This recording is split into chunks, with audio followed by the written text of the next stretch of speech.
Sau hơn 20 ngày vận hành thực tế, từ 4 giờ sáng ngày 17 tháng 5 năm 2025, toàn bộ chuyến bay nội địa của Vietnam Airlines tại sân bay Tân Sơn Nhất sẽ được chuyển sang khai thác tại nhà ga hành khách T3.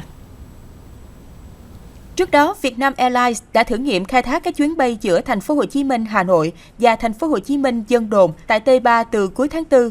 Từ ngày 17 tháng 5 năm 2025, toàn bộ chuyến bay nội địa của hãng sẽ được chuyển khai thác tại nhà ga hành khách T3.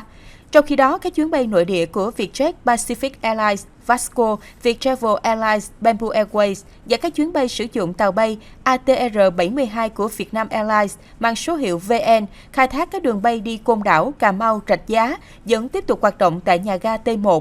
Hiện Tân Sơn Nhất có 3 nhà ga T1, T3 phục vụ chuyến bay quốc nội, T2 hoạt động chuyến bay quốc tế.